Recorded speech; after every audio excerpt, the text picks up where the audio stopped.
Shalom, all praise to Yahweh, Bashem, Yahushua, Bashem, Rukaka, Dash. Double honor to the apostles at GreatMillStone.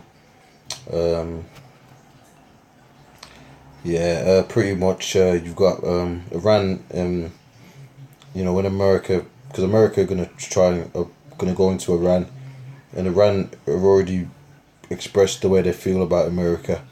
You know, in America, they've been in the Middle East taking resources and whatnot. You know, oil and stuff like that.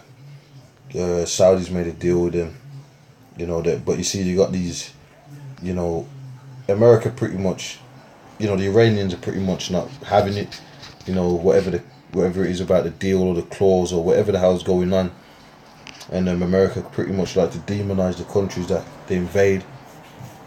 And you know, I mean, there's many different things going on, but the way it stands with Iran and America, you know, obviously America want to get that oil. I don't know what's, so pretty much, well, really Iran anyway. They want America destroyed anyway, so they're not gonna jeopardize themselves.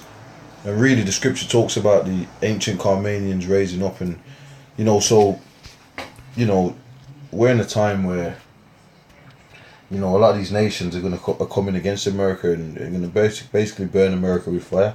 Because America's, you know, being able to go in places and bully it and take their oil and use all types of propaganda tactics and bullying tactics, double-crossing tactics, all of the above. But this is all prophesied in the scriptures for the judgment of the great whore.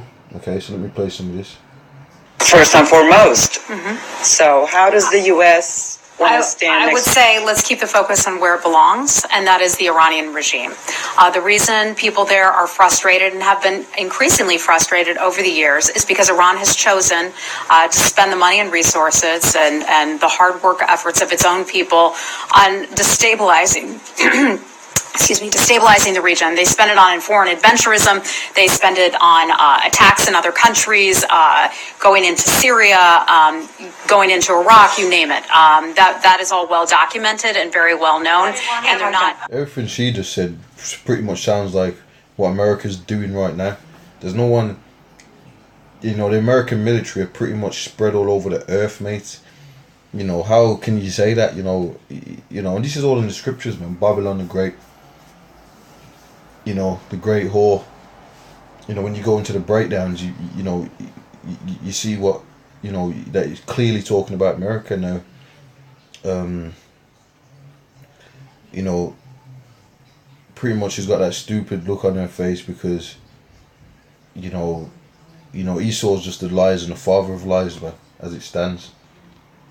Iran, you're basically saying to the country, change your entire foreign policy and we'll talk to you if you agree to change everything that you... I would think that we should ask another country to stop attacking other nations and to stop fomenting terror. That's one of the things that the United States government does. We're not alone in asking them to do that. I think that's important to take that stand and not back away from that. How do you square that with the stance of Saudi Arabia and the UAE and Yemen? Well, you don't see... I'm sorry, what do you mean by that? Well, you're just saying that you have any problem telling a country how to conduct its foreign policy. Yep. But you're siding with Saudi and Yemen. We have concerns about what the Houthi rebels have been doing for quite some time. That is well documented. They have been terrible and conducted many attacks against their own, against the people of Yemen. We've seen what has happened at the port there, the Hudaydah port, and the inability to have a good free flow of goods coming in. And Saudi Arabia certainly has a right to try to take out some of those bad actors. That's something that they have a right to do, and we support that. Okay, and I'm going to have to wrap it up. Anyway, you know, if you listen to this crap, you know, like a lot of you Jakes, right? You join the army, and you pretty much believe that there's terrorists in caves that want to that attacked America and all this because you're listening to Esau, the devil that the scripture speaks of, and he's manipulating you, bro. You know, Esau's he just lies. You know what? Let me get, and I'm gonna end it on this, man. I was thinking about a couple scriptures, but I'm gonna go into this.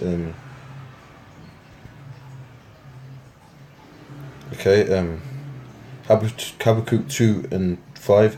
Yea, also because he transgresseth by wine, he is a proud man, neither keepeth at home, And that's talking about Esau, man, because Esau's the one that goes in all these different places, right?